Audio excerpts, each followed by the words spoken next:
Abriéndose al agua y coronando al mar Adriático, se levanta la ciudad flotante, la cuna de los navegantes, la Serenísima, Venecia. Siendo una de las ciudades más antiguas del mundo, Venecia ha servido como la puerta marítima del viejo continente por muchos siglos, siendo así testigo de innumerables invenciones, revoluciones, guerras y exploraciones. Así que, sin más preámbulo, preparémonos para iniciar esta Mental Vacation, en la que recorreremos las calles y canales, además de descubrir uno que otro secreto de la gran ciudad de Venecia. Estimados pasajeros, les habla su locutor, y es un honor darles la bienvenida a Mental Vacation.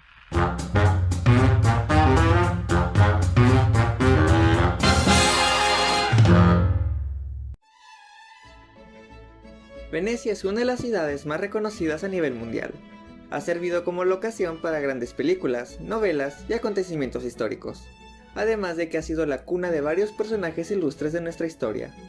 Pero antes de comenzar, hay que mencionar que para poder entender el crecimiento y desarrollo de esta ciudad, también hay que hablar de Venecia, la República, la original Serenísima. La República de Venecia nace como un lugar que comenzó a reunir a los refugiados que huían de los lombardos tras la caída del Imperio Romano, grupo que chocaba constantemente con los bizantinos. Después de que los bizantinos perdieran el territorio que alguna vez fue Roma ante los lombardos, el Papa pidió el apoyo de los francos, quienes llegaron a derrotar a los lombardos.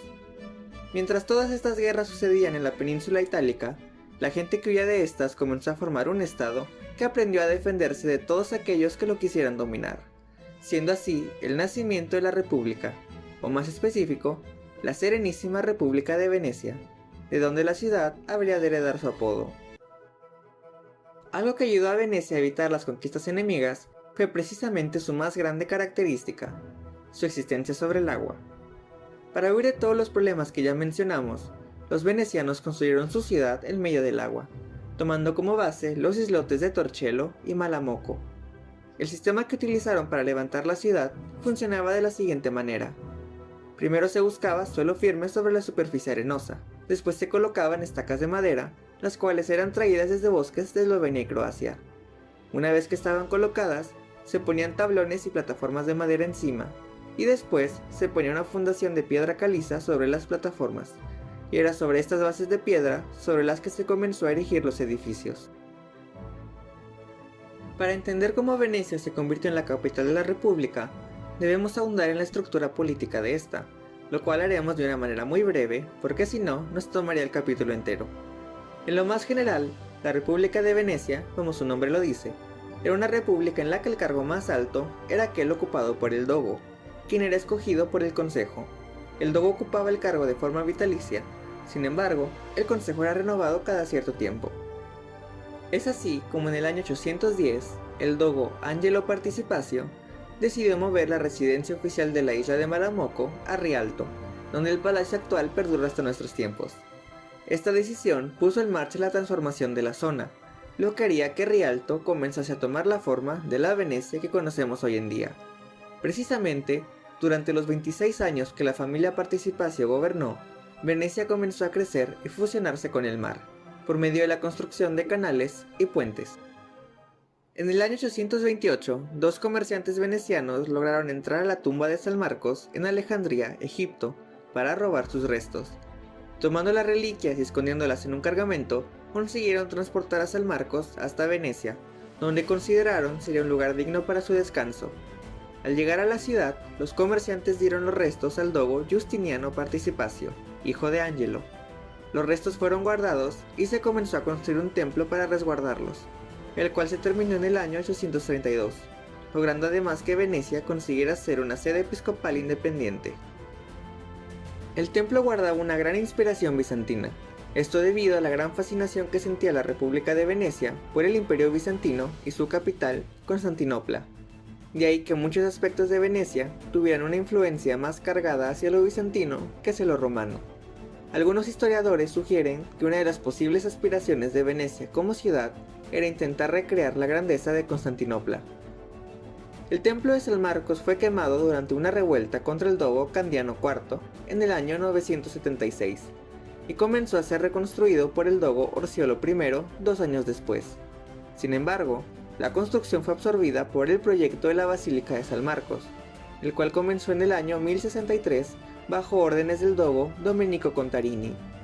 La nueva Basílica de San Marcos tuvo como inspiración el Templo de Santa Sofía de Constantinopla.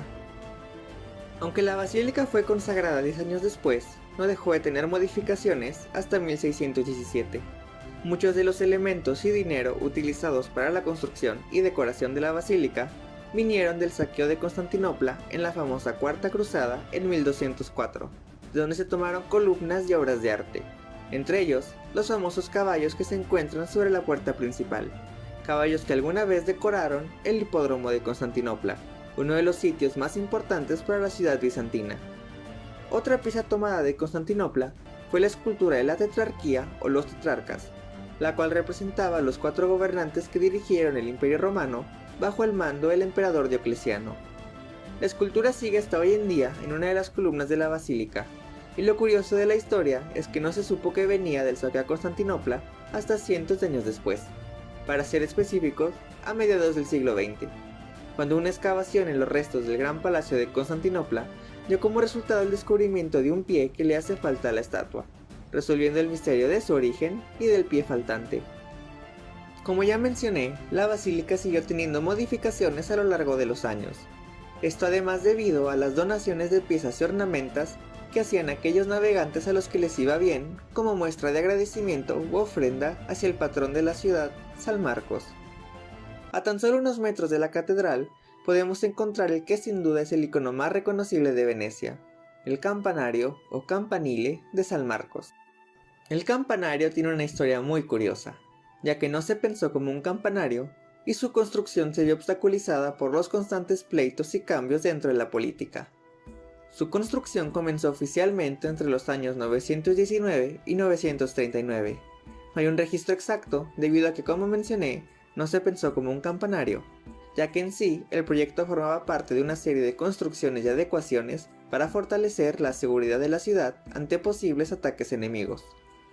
El proyecto de reforzamiento comenzó con el dogo Pietro Tribuno y consideraba construir un muro por toda la costa del mar, adentrándose por el Gran Canal, desde el Palacio del Dogo hasta la iglesia de Santa María del Giglio, además de la creación de una cadena de hierro que pudiese cruzarse por la entrada del canal para evitar el acceso de navíos enemigos, y aunado a esto, la construcción de una torre de vigilancia sobre la plaza de San Marcos. Así es, esa torre terminaría siendo el famoso campanario. Pietro Tribuno murió en el año 912 y fue sucedido por Orso II Participacio.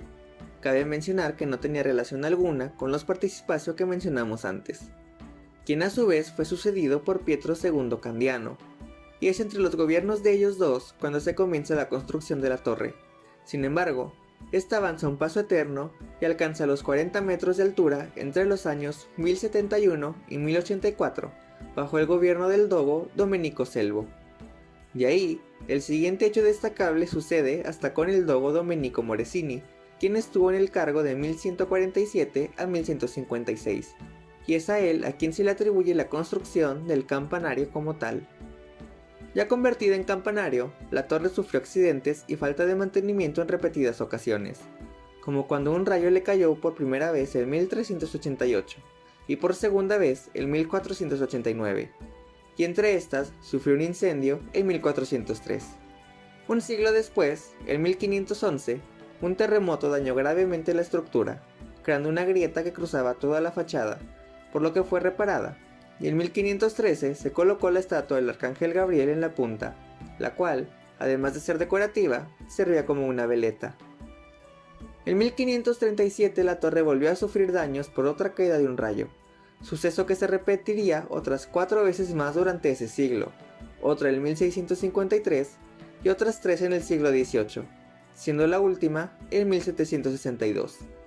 Por si se lo preguntaban, un pararrayos fue finalmente colocado el 18 de marzo de 1776 por un profesor de la Universidad de Padua, siendo así el primer pararrayos en Venecia y poniendo fin a los daños por rayos.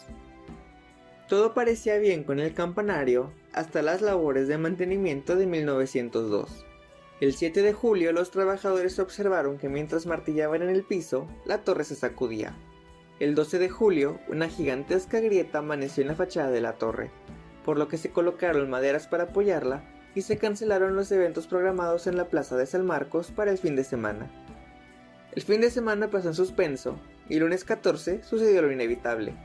A las 9:30 de la mañana, las autoridades dieron la orden de evacuar la plaza, una decisión justo a tiempo, ya que a las 9:57 la torre se derrumbó, rindiéndose ante tantos años de accidentes y faltas de mantenimiento. Este hecho dio nacimiento a su vez a una de las primeras fake news, ya que mucha gente comenzó a comprar y distribuir supuestas fotografías tomadas en el momento del derrumbe, las cuales eran completamente falsas y se contradecían unas con otras, ya que todas mostraban formas distintas del colapso. Casi inmediatamente después del colapso, se comenzaron a idearse planes para ver el futuro de lo que alguna vez fue el icono de Venecia. Algunas personas sugirieron reconstruirla del lado opuesto de la plaza, mientras que otras decían que sería mejor reconstruirla siguiendo alguna de las corrientes arquitectónicas del momento. Inclusive, hubo gente que indicó que lo mejor sería no volver a construir nada. Pero tal y como dice el dicho, para darle gusto a todos no le des gusto a nadie, y las autoridades decidieron reconstruir la torre tal y como era en el mismo sitio de siempre. La reconstrucción tardó 10 años y se inauguró el 12 de abril de 1912, con una estructura mejorada para brindar más estabilidad y durabilidad a la torre, además de contar con un ascensor que lleva desde la plaza hasta la base del campanario. Hablando del campanario, este cuenta con 5 campanas, tal y como lo hacía el original, las cuales tienen un nombre y solía tener un evento especial que indicar. Comenzando por la más grande, de 180 centímetros de diámetro, Marangona indicaba el inicio y fin de la jornada laboral. Después tenemos a Nona, de 156 centímetros de diámetro, la cual indicaba las medias horas. Siguiendo con Mezza Terza, con un diámetro de 138 centímetros y sonando únicamente cuando el Senado se reunía. Después tenemos a Trotiera, que con sus 129 centímetros de diámetro llamaba al Concilio Mayor. Y finalmente, Maleficio o Ringhiera, la cual indicaba que una ejecución tomaría lugar. Esta cuenta con un diámetro de 116 centímetros, siendo así la más pequeña del campanario. Desde que se estableció como capital, Venecia se convirtió en la ciudad cosmopolita del momento. Como ya dijimos, era la capital de la República. Además, era el punto donde terminaba la famosa Ruta de la Seda, que era la ruta por la que Europa y Asia comerciaban. Aunado a esto, era el principal puerto de exportaciones de la región hacia el Mediterráneo, conectando con la cultura bizantina e islámica. Y como mencionamos en nuestro segundo episodio, Venecia fue el primer lugar de Europa en donde llegó el café y se comenzó a comercializar. Es por esa importancia naval por la que cabe destacar el Arsenal de Venecia, el cual, en su momento, se convirtió en uno de los puntos de mayor importancia para la ciudad, ya que juntó a todos los astilleros en un solo lugar, y su nivel de productividad era tanto que lograban construir un barco por día, algo que en otros lugares de Europa tomaba meses. En su auge, el arsenal conformaba una sexta parte de la expansión de la ciudad entera, recibía un 10% del presupuesto total de la República, y el almirante, quien era el jefe o líder del arsenal, gozaba de un poder increíble, ya que por encima de él solamente estaba el puesto del dogo. La República y la ciudad de Venecia comenzaron a decaer a la par que América se descubrió y la atención de todos se desvió hasta el nuevo continente. Sin embargo, el tiro de gracia para la grandeza de Venecia llegó en el momento en que Napoleón les quitó su autonomía, concluyendo así años de expansión y enaltecimiento. Aunque la República se disolvió, Venecia logró sobrevivir al golpe y hasta hoy en día perdura como uno de los destinos imprescindibles de Europa, algo que lamentablemente le afecta más de lo que le beneficia.